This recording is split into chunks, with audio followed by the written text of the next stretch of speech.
Salut Jason.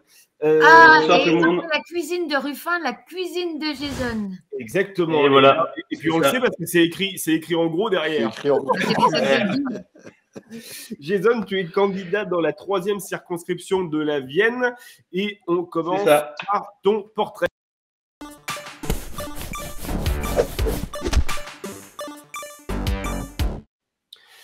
Jason, tu as 31 ans, tu es salarié dans la protection incendie, tu as milité tout petit parce que tu as commencé avec les manifs contre la réforme des retraites, le plan Juppé en 1995, donc j'imagine que tu étais sur le dos, sur les épaules de ton papa ou de ta maman. Exactement. Tu as un plaisir honteux qui est la Formule 1 et tu es DJ. C'est 2 loisirs qui font du bruit, donc je t'appellerai le député Décibel. Aucun problème, ça va me coller. Et on passe à la question honteuse.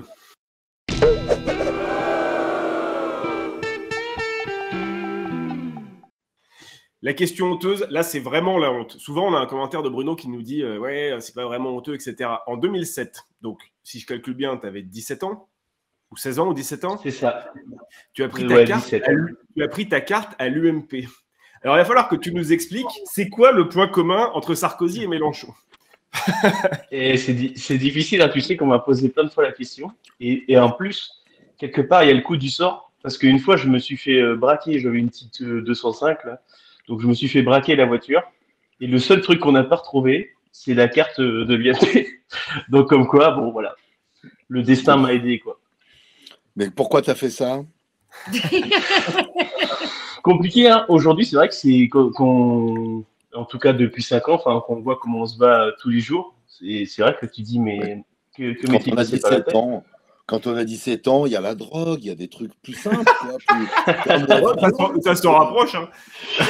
Non, mais je pense, je sais pas. Après, j'ai beaucoup moi travaillé dans le monde de la nuit, etc. Alors, je sais pas, il y avait peut-être un effet de mode ou je sais pas. Voilà, bon, ça m'a embarqué, si tu veux. Après, bon, assez rapidement, très franchement, hein, pour dire les choses, sorti de la campagne présidentielle, du moment peut-être où aussi la télé te met, tu vois, le personnage un peu plus en avant. Bon, ça s'est vite dégonflé, hein, parce que moi, j'ai un quartier populaire. Quand j'ai vu ce qu'ils ont mis en place, bon, voilà, j'ai compris Je sais pas si qu'on tu te n'était pas souviens. totalement dans le même. En 2007, Sarkozy avait fait un grand meeting à Bercy et il y avait tout un coin qui était réservé People. Et quand il mettait la caméra dessus, j'étais chez moi, je regardais, je voyais la moitié de Canal. Ah oui, c'était extraordinaire. Il y avait Farouj, il y avait du monde. Ouais. Et il nous disait à nous qui étions de l'autre côté, enfin qui étions pas du tout sarkozystes, et il nous disait mais venez ici, c'est pas ici qu'il y a les méchants, je vous jure, c'est des mecs bien et tout. 2 mois après, tu les voyais, ils disaient ouais non mais parce qu'en fait bon voilà, toi c'est l'ambiance quoi. Il disait un peu ce que tu dis, toi, on est un peu du monde de la nuit. C'est ça. Tu veux dire en C'est fait la gueule de bois, quoi. t'es pété comme un coin, t'es allé au meeting quoi, c'est tout. Mais ouais, c'était assez C'est ça. rigolo. Mais tu vois, Bruno, tu disais la drogue tout à l'heure, mais en fait, vu le comité de soutien de Sarkozy en 2007, les mecs, ils savaient que c'était plus à l'UMP qu'ailleurs qu'il fallait aller la chercher. Hein. Bah, il y avait un marché. Ouais. Il y avait un marché. On va parler un peu de politique, on passe à la question Rousseau. C'est quoi la loi que tu veux? Hein? C'est quoi? Jason, c'est quoi la loi que tu veux porter en priorité à l'Assemblée quand tu seras élu le 19 juin? Alors, il y a, à mon avis, la priorité qui doit être de permettre aux gens de souffler un peu, là, parce que la tension monte de plus en plus. Et la difficulté de boucler les fins de mois, maintenant, c'est pire que. Bon, ça s'aggrave. On le voit chaque jour quand on tape aux portes, etc. C'est le premier sujet qui vient à chaque fois, quoi. Le prix du carburant, etc. Donc, il y a vraiment priorité, je pense, qui s'impose, quoi. Mais après, il y a quelque chose, moi, qui me tient à cœur et où j'essaie d'un petit peu m'engager un petit peu plus. C'est sur toute la thématique démocratie, parce que là, c'est pareil, quoi. Moi, je suis dans une circo assez rurale. Et il y a quand même pas mal de portes où, grosso modo, on a affaire à des dégoûtés, quoi. Des gens qui en ont ras-le-bol. Bon, voilà, qui se sont dit, bon, un coup c'était un gars censé être de droite, un coup c'était un gars censé être de gauche, mais la politique, elle était la même. Et moi, je me retrouve un petit peu au banc de la société. Voilà, ils s'en foutent de nous. Donc, je pense qu'il y a vraiment, et surtout vu les défis qu'on a devant nous, les défis auxquels il va falloir faire face, il y a besoin de refaire lien avec l'ensemble de la population, et donc c'est-à-dire que chacun puisse avoir confiance dans la décision démocratique, etc., quoi. Donc je pense qu'il y a nécessité là-dessus, quoi. Donc tu pousseras sur la 6e République, en fait. Exactement. C'est Raquel Garrido qui dit que si on laisse la place, s'il y a trop de dégoûtés, en fait, on laisse la place aux dégoûtants, quoi. Et il y a plus que qui se voient, quoi. Le sosie de Blanquer, il dit Et- pareil. Il me dit, Pauline, si tous les dégoûtés s'en vont, il reste plus que les dégoûtants. Enfin, il s'appelle Nour, le sosie de Blanquer, mais si je dis Nour, personne ne sait qui c'est. Alors que si je dis le sosie de Blanquer, vous voyez tout de suite. C'est-à-dire que toi, tu as trouvé un job à quelqu'un qui s'appelle sosie de Blanquer maintenant. Oui, mais en fait, il faut arrêter tous les 2 mois. Il dit non, Pauline, j'arrête, c'est fini. Alors, heureusement, Jean-Michel Blanquer est en campagne, ce qui nous donne l'occasion d'aller à Montargis, tous en maillot de bain, vendredi. Je suis pas là. D'ailleurs, Je suis pas là. qu'il est bon quand même, hein. on a fait imprimer 500 tracts avec la tête du sosie, où on dirait que c'est Blanquer. Il y a écrit Jean-Michel Planquet, et derrière, il y a le vrai Milan de Jean-Michel Blanquer. Ça va être trop bien. Vendredi, ça va être ma meilleure journée de campagne. Allez, on va faire la campagne de Bruno Notin, qui est face Exactement. à Michel Blanquer à Montargis. Allez, question prune.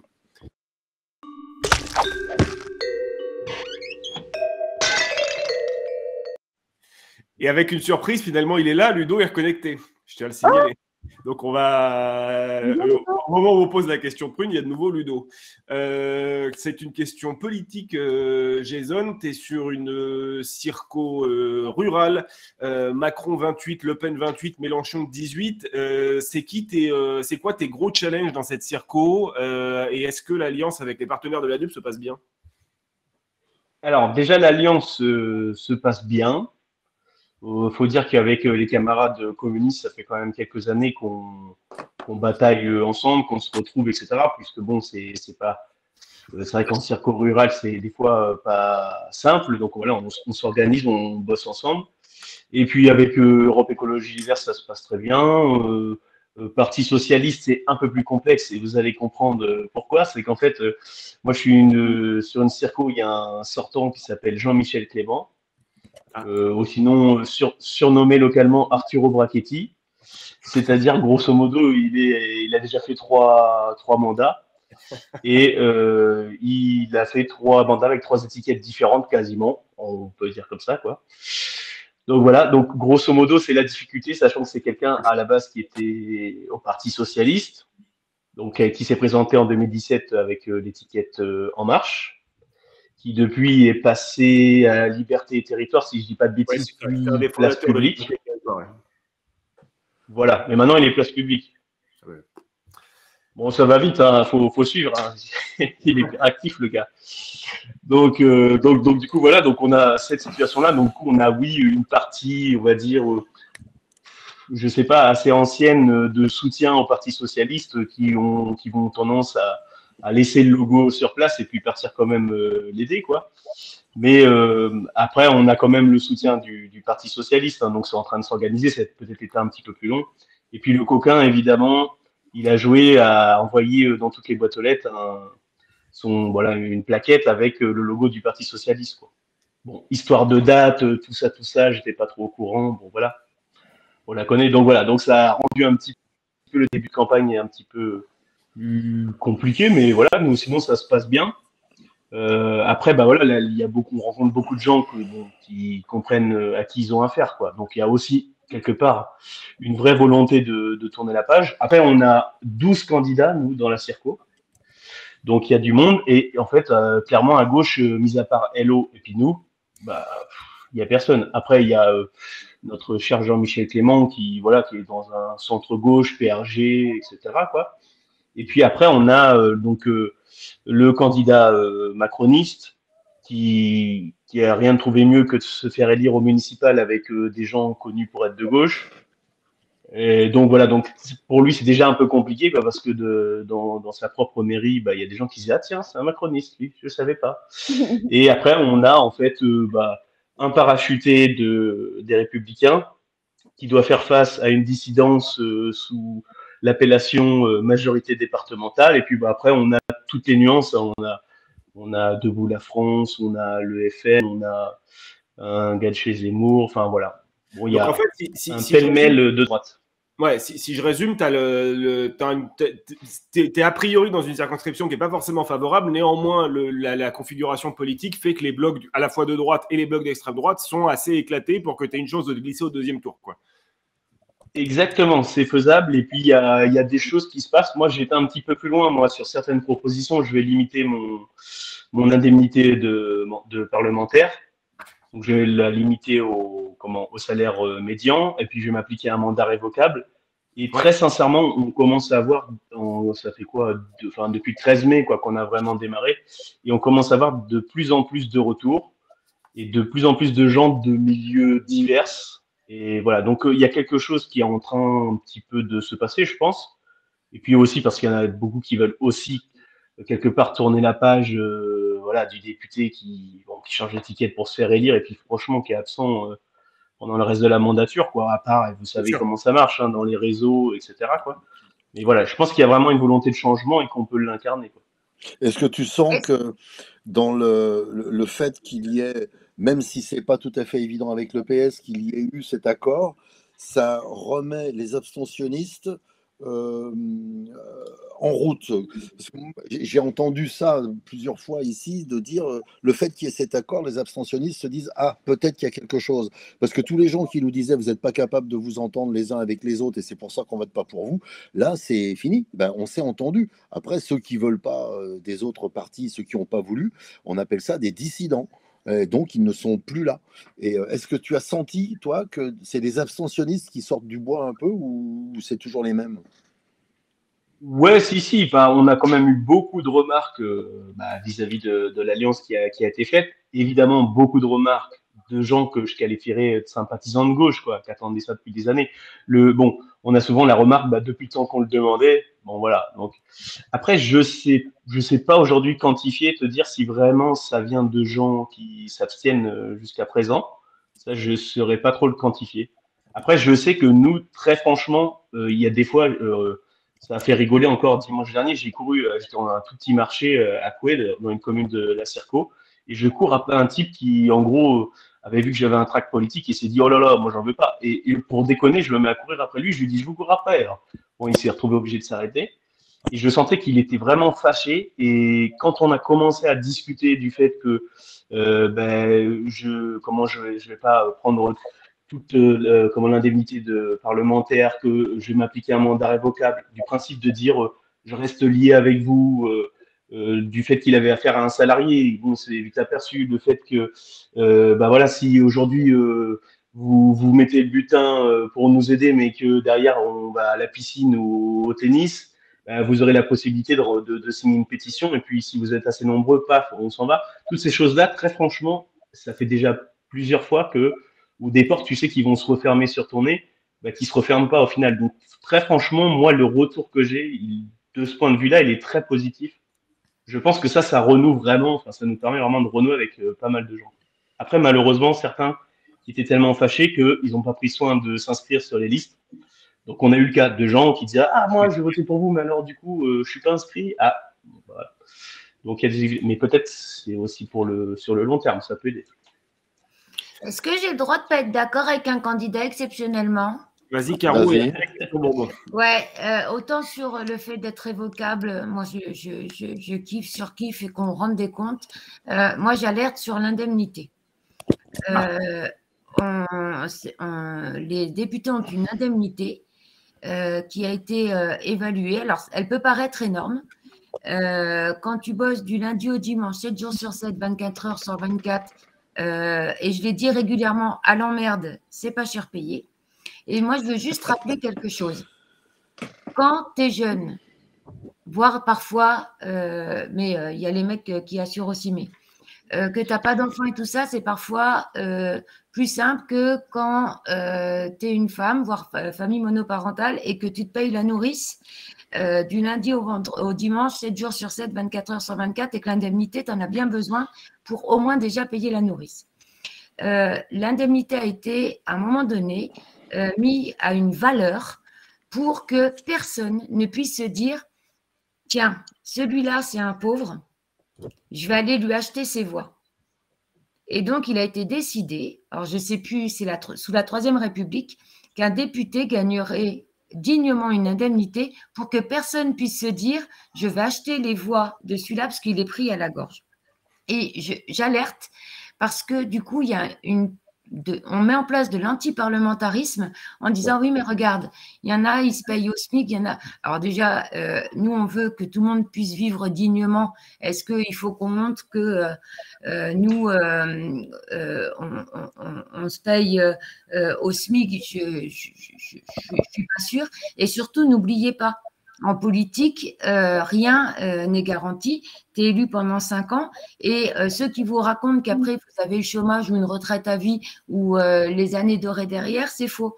Donc, autant vous dire qu'il vaut mieux faire l'écureuil pendant le mandat parce que juste derrière, tu ne retrouves pas forcément ton boulot parce que tu as fait de la politique et qu'il vaut mieux avoir un petit pécule. Donc, voilà, je trouve que ce qu'ils font, c'est très bien, ça peut être, mais ça doit être argumenté pour éviter que se prennent des trompes d'insultes ceux qui ne le font pas et qui se retrouvent à justifier pourquoi il ou elle ne le ferait pas, alors que quand on fait le boulot, on n'a pas, je pense, à justifier. Si on fait une 6e et qu'on change l'indemnité et qu'on décide que, ok, mais il me semble que ça n'a pas été dans le programme. Dans la 6e, il y a le statut, si, Caro, dans la 6e, tu as le statut de l'élu.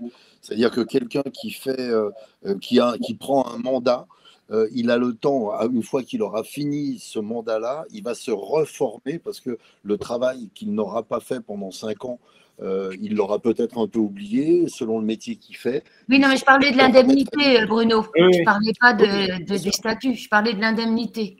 Je trouve que c'est dangereux. Mais après, ça va, on a le droit de ne pas être d'accord. Hein. Mais moi, j'alerte là-dessus. Non, mais tu sais, la discussion, on l'a eu avec beaucoup de camarades, et j'ai encore des camarades aujourd'hui. Moi, je suis un peu têtu, donc très franchement, c'est un truc aussi à mon année où j'ai dit si, moi, je vais le faire. J'ai beaucoup de camarades qui m'ont expliqué les choses comme tu me les expliques et je les comprends. Moi, après, ma réflexion, elle est de dire, je suis tout à fait enclin à prendre le salaire décidé à partir du moment où on a pu refonder. C'est pas un salaire, c'est une indemnité. L'indemnité, excuse-moi, parce que bon, je suis salarié tous les jours, alors je parle souvent de mon salaire. Donc du coup, à partir du moment où on a pu refonder la République et se remettre d'accord et que chacun reprenne confiance dans les institutions, etc., moi, ça ne me dérange pas si l'indemnité elle a été décidée de temps, c'est temps, puisqu'on quelque part, on a pu refonder la règle du jeu démocratique. Après, moi, la façon dont je vois le truc, c'est de dire aujourd'hui, la situation, elle est grave. Alors, est-ce que on laisse se détacher tout un tas de gens pour ces questions-là, ou est-ce qu'on dit, vu qu'on dit qu'on est en crise démocratique, alors on prend des engagements dignes d'une crise, quoi. Et donc voilà, moi je le vois beaucoup plus comme quelque chose de temporaire, de dire je fais le constat comme vous qu'il y a un détachement, etc. Et donc jusqu'à ce qu'on arrive à refonder les règles du jeu, etc., et repartir sur de bons pieds, voilà, je fais cet effort-là.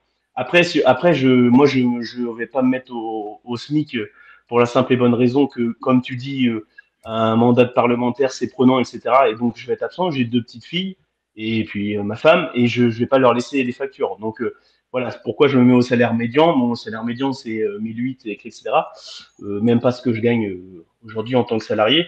Donc, il y a aussi la réflexion de dire, bon, je vais pas mettre ma famille dans la misère. Après, j'entends tout ce que tu me dis, mais je crois que j'ai un peu la tête dure là-dessus. Et bon, voilà, c'est un engagement très, très personnel. Et peut-être que, aussi du fait de mon parcours, je me serais senti mal à l'aise, mais encore une fois, je veux pas donner l'impression que je jetterai la pierre à celles et ceux qui prennent l'indemnité. Puis il y a plein de choses qui rentrent en compte. Hein. Moi, les niveaux ici de ce que je paye pour la maison, etc., me permettent, le niveau de vie me permet de faire ça. Donc je pense que ça se regarde aussi selon où est-ce qu'on habite, etc. Mais voilà, moi, si tu veux, quelque part par là, c'est vraiment un engagement chevillé au corps, quoi. J'aurais eu du mal à faire autrement. Alors, Ludo. Ah non, il y a Ludo. Vas-y, je lève la main pour après. Très brièvement, en fait, Jason, si tu vas construire la confiance dans la politique, le plus important, c'est de tenir tes promesses. 1800, tu ne les tiendras pas. Parce que si tu as un vrai député qui travaille tous les jours, tu auras un logement à payer à Paris, tu as les frais que génère ton mandat sont énormes. À 1800, tu n'y arriveras pas. Et si tu te retrouves après à ne pas te l'appliquer, c'est pire de décevoir une promesse que de faire ça comme annonce pour réconcilier la politique. Et ensuite, il y a un modèle qui était fait, enfin un exemple qui était fait par François Ruffin. Et François Ruffin, il a dit un truc très clair. Il a dit que c'est parce qu'il touchait les droits de ses films par ailleurs, et que donc, il pouvait se permettre de se mettre à 1 800 €. Absolument. Parce que par ailleurs, il touchait les droits de ses films. Mais à 1 800 € tout seul, si à côté, tu n'as pas un bas de laine et des revenus du capital, tu n'y arriveras pas, Jason. Parce que vraiment, tu vas devoir te payer un hôtel toute la semaine à Paris. Donc, il y a des accords qui sont passés avec des hôtels, etc. Mais tu as tes déplacements, tu as des frais de représentation qui sont assez énormes. Et alors, il y a des enveloppes aussi pour ça. Mais à 1 800 € à Paris, c'est impossible. C'est impossible. Et donc, si ça va t'empêcher d'être un bon député, c'est-à-dire d'être serein de 5 h du matin jusqu'à 3 h du matin sur certaines journées, parce qu'il y aura des grosses vagues de lois à voter, tu seras un mauvais député. Donc, ce qui est important, c'est que tu as une indemnité. Je ne te dis pas, je ne suis pas en essayer de te convaincre du contraire, mais par contre, tu ne le tiendras pas. Et donc, si tu ne le tiens pas et que tu déçois une promesse, tous les gens que tu auras conquis grâce à ça, ils vont se retourner contre toi et ils seront encore plus déçus de la politique. Donc, c'est une responsabilité importante ce que tu prends, tu vois. Et encore une fois, Ruffin l'a Ouais, non, mais j'entends. parce qu'il a les revenus de ses films par ailleurs. C'est Et clair, c'est comme ça qu'il a réussi à tenir. C'est clair, Ludo. Et moi, Ouais, vas-y, Pauline. Bon débat. C'est un bon Ouais, débat. bon débat, ouais, c'est hyper Ouais. intéressant. Pauline. Moi, je veux pas dire, je veux pas qu'on ait l'impression que tout le monde te dit, il faut absolument que tu fasses ça, c'est une mauvaise idée, parce que je pense pas qu'en soi, ce soit une mauvaise idée. Mais il y a vraiment un truc qu'on réalise pas du tout, et quand tu le réalises, c'est déjà trop tard. C'est que faire de la politique, c'est radioactif. En gros, une fois que tu as mis un pied dans la politique et que tu as un visage public, eh ben, c'est hyper compliqué de retrouver un taf. Et tu vois, moi, au début de cette année, l'équipe Jadot a mis un veto pour que je sois recrutée dans la campagne de Jadot. Très bien, j'avais pas postulé pour recruter dedans.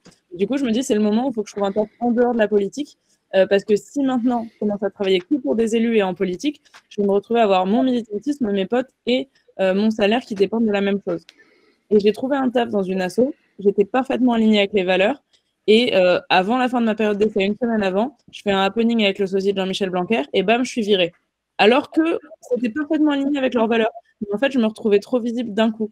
Et en fait, là maintenant, je suis tellement marquée collectif Ibiza, Europe Écologie Les Verts et tout ça, que je sais que ça va être hyper compliqué de retrouver un taf. Et en fait, même si tu peux vivre pendant les 5 ans avec tes 1800, dis-toi que si ça se trouve, pendant 5 ans après, surtout que nous, on n'est pas le type de positionnement politique où on fait du pantouflage. Toi, c'est sûr, tu vas pas devenir lobbyiste pour des voitures électriques, ni pour des pesticides. Et donc, retrouver du taf après, pour des gens qui trouvent ça cool que tu aies un style politique de syndicaliste et de personnes qui revendiquent un SMIC pour tout le monde, etc. Et ben tout ça, je pense qu'on ne se rend pas compte à quel point ça rend difficile de trouver un taf. Et on s'en rend compte au moment où c'est trop tard, puisqu'en fait, on est déjà au moment où c'est difficile de trouver un taf. Absolument. Alors, moi, je vais juste derrière Pauline, parce que je ne veux pas inquiéter tous nos candidats. Moi, Mais, je vais inquiéter tout le monde- les candidats et tout le monde. C'est quand tu travailles à la télévision, que tu arrêtes, que après tu vas faire du théâtre et que tu soutiens, depuis tout le monde sait que j'ai toujours soutenu Mélenchon, la FI et tout ça, et que tu t'engages réellement. Ce temps que tu en parles, ils te disent ouais, c'est marrant. Et puis quand tu commences à t'engager, à faire campagne et à te mettre dedans, eh ben, c'est beaucoup plus difficile dans les tournées en province. Il y a des gens qui disent agression, non, mais il est politique, lui, je veux pas un spectacle politique, moi. Et puis, tu as les gens qui te disent à Paris, dans les théâtres, hein, c'est un peu, ouais, mais tu vois, non, nous, tu vois, mais Mélenchon, quoi, les gens qui vont venir, tu vas nous ramener qui? Et tu te retrouves avec une sorte de chose comme ça insidieuse qui fait que sur 30, 40, 50 dates de tournée, tu en perds une quinzaine et tu sais pas pourquoi. Et en fait, tu perds de l'argent en fait en t'engageant comme ça. Donc oui, si c'est impliquant, faut pas croire, c'est très impliquant pour tout le monde de s'engager politiquement dans ce camp-là. Hein. Évidemment, Berléand, il n'a pas le même problème que moi, ça c'est sûr. Alors, non, mais juste quand même ouais. pour Et après, on va passer à la suite parce qu'on a deux candidats qui attendent et on est très à la bourre. Mais pour rassurer tout le Non, monde, mais après, quand même, enfin, tout le monde ne galère pas, mais c'est vrai que ce qui est conseillé, c'est quand même voilà, cette fameuse indemnité. Moi j'avais la particularité de m'être fait virer avant. Donc, autant vous dire que là, demain, je ne suis pas réélue. Trouver un directeur d'établissement qui m'embauche comme aide-soignante, autant vous dire que c'est mort. Il va se dire, elle va me foutre le dawa dans mon établissement. Donc, l'indemnité, c'est bien d'avoir mis de côté, de te dire, je vais pouvoir vivre pendant quelque temps, le temps de faire une formation ou quoi que ce soit et de trouver quelque chose. Et surtout, Jason, dis-toi que les impôts, ils vont se dire que tu as gagné ton indemnité. Donc, ils vont te prendre l'argent sur ton indemnité. Tu pourras leur dire, mais je me suis Oui, non, payé mais lui. évidemment, on mettra de côté ce qu'il faut pour payer des impôts. Hein, après, Eh bien oui, mais donc du coup, c'est déjà mettre de côté ce que c'est. Donc déjà, c'est mentir en disant que je vais mettre de côté. Enfin, non, parce qu'en fait, l'idée, c'est de non, dire mais il faut faire super mon attention. enrichissement. Et franchement, Mon l'indemnité. enrichissement. Parce que tu verras une fois député, même si tu dis je me paye qu'à un médian, l'antiparlementarisme, on se le prend matin, midi et soir alors qu'on passe notre vie dans l'hémicycle. C'est déjà violent.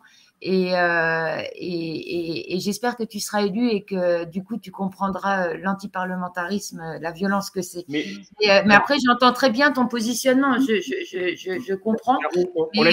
On va faire le débat un jour. On va laisser répondre. Il faut qu'on fasse le répondre. débat un jour, on laisse répondre et après on passe à la suite. Parce que Exactement. Vas-y, Jason.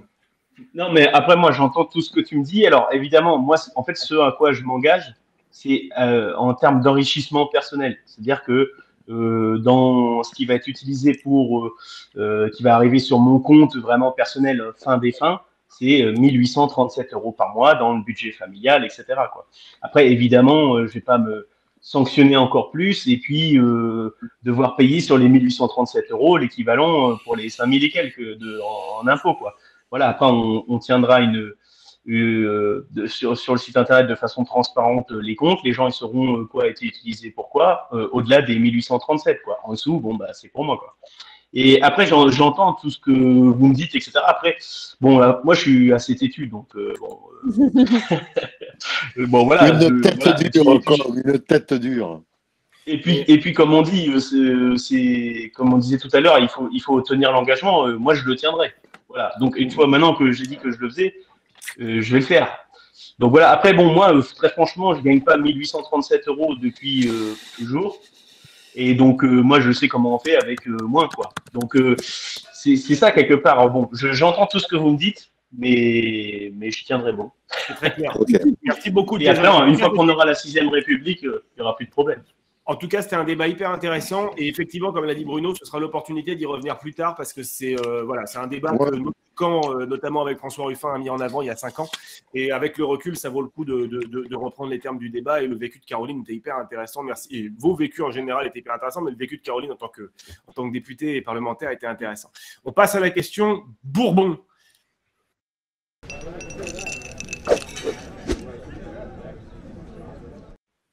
On va essayer d'être très rapide avant de recevoir Arnaud et Charlotte. On est un centre de service. De quoi tu as besoin pour faire ta campagne? Un centre de service, de quoi j'ai besoin? Oh là, ça serait du publipostage, ça serait super. Parce que alors là, c'est la folie, quoi. C'est-à-dire, une fois, le problème pour le publipostage, c'était d'avoir les financements. Et puis maintenant, c'est d'avoir les tracts à publiposter. Donc là, aujourd'hui, ça veut dire dans quoi? les imprimeries. Ça veut dire que précisément, tu as les sous? Mais c'est mort, on n'arrivera pas à emmener les tracts à temps au rendez-vous. Okay. Au rendez-vous en plus qui est dans les Deux-Sèvres, enfin, tu vois, un truc de fou furieux, quoi. Donc non, bah, ça va être voilà, les camarades, on va s'y mettre et puis on va faire le maximum. Du coup, en fait, vu que ça va nous dégager du budget, c'est dommage. Et là, on tombe bien dans le député décibel. Et du coup, on va faire encore plus de bruit sur les places publiques que ce qui était prévu. Et en zone rurale, est-ce que tu as vu cette affiche? Non, je n'avais pas vu ça. Je laisse Ludo expliquer le concept de l'affiche et ce que tu peux en faire. Et puis, on va transmettre le lien sur le Twitter pour avoir tous les modèles d'affiches. Ludo. Donc, l'idée, en fait, c'est comme tu es en zone rurale, où je suis également, et je ne dirais pas où, c'est qu'il y a beaucoup de services publics qui sont fermés, qui sont comme des caries au milieu des villes, que les gens ne voient même plus, qui sont des bâtiments gris. Et c'est de réveiller en fait, ces établissements en collant cette affiche dessus, donc avec ta trogne, ton nom, et en disant que tu vas réouvrir les services publics. Et l'effet visuel, moi je l'ai testé, est assez. Moi je l'ai fait dans mon village, il y a 4 services publics, je l'avais fait pendant la présidentielle, et j'avais collé évidemment la tronche de Jean-Luc. Et en fait, l'effet est immédiat parce que tu as des trucs de couleurs qui se réaniment en fait. C'est-à-dire que le village reprend vie et visuellement les gens voient l'impact de ton élection. C'est-à-dire qu'un village qui est gris, grâce à toi, d'un seul coup, il redevient vivant. Et on a fait en plus des cartes postales que tu peux mettre dans les boîtes aux lettres en disant j'ai identifié 4 services publics dans votre village, je m'engage à les rouvrir quand je serai député. Voilà, donc ça, on le met à disposition, c'est sur un drive, tu as toutes les sources, il y a plusieurs couleurs. Tu as juste ton graphiste qui remet ta trogne et ton nom, et tu peux l'utiliser tel quel si tu veux pour coller dans les villages. C'est une super idée. Voilà. Non, mais c'est une super idée. Merci. On passe à la question Ninja.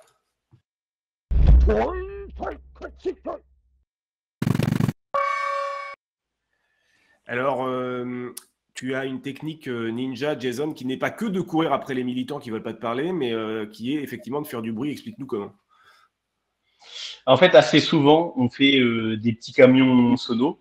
Enfin, le problème chez nous, c'est qu'on dit on fait un petit camion sono et ça se transforme en un truc. Bon, voilà, j'ai été longuement moi dans le milieu de la nuit, donc voilà, petite sono, ça marche rarement, quoi. Et donc on se retrouve assez souvent avec des enceintes énormes sur un camion. Et en fait, ce qu'on a fait, c'était notamment au moment, alors on l'a fait pendant les régionales, mais on l'a fait notamment au moment de, alors pendant les régionales, c'était bien d'ailleurs, je reviens dessus parce qu'on avait fait des samples avec des passages d'intervention télévisée de Poutou, etc., quoi. Et ça avait plutôt bien plu, parce qu'on était avec le NPA à ce moment-là. Donc, du coup, pour la marée populaire, on est parti du sud du département et on est remonté par tous les bleds, donc avec de la fanfare à fond et le micro. Et en fait, on a fait un peu comme un cirque. Au lieu de dire aux gens, venez au cirque, représentation à telle heure, on disait aux gens, relevez la tête, c'est pas perdu, tous ensemble à la marée populaire, et on les invitait à venir. Donc, dans des bleds où alors quand tu rentres à la mairie, rien qu'à la mairie, et tu dis le mot politique, tout le monde se cache derrière les meubles. Arriver avec le camion sono qui fait un bruit de folie et dire aux gens, bon allez, faut se rebeller tous à la manif, quoi. Bon, c'était formidable, quoi. Eh bien, écoute, je vais en profiter pour faire rentrer Arnaud. Alors, Arnaud a coupé sa caméra, mais il est candidat dans la 5e circonscription de la Somme, donc l'ouest du département et enfin voilà, Saint-Valery-sur-Somme pour ceux qui sont allés là. Bonjour Arnaud. Ah, on n'a pas ton son, Arnaud. Est-ce que tu peux cliquer peut-être sur le petit micro en bas à gauche? Non, on t'entend pas. Toujours pas. Alors, le temps qu'on essaye de retrouver le micro d'Arnaud, on va remercier beaucoup Jason pour son temps et pour le débat qu'il a lancé sur l'indemnité. C'était hyper intéressant, j'insiste. Merci à toi. Bon courage pour ta campagne. Ouais, ça va le faire. Et merci à tous. En tout cas, c'est chouette d'avoir ces petits moments d'échange, etc. Ça donne du boost. Merci à toi, c'est fait pour ça. Merci beaucoup, Jason. Et à bientôt. Merci, Jason. Salut Jason.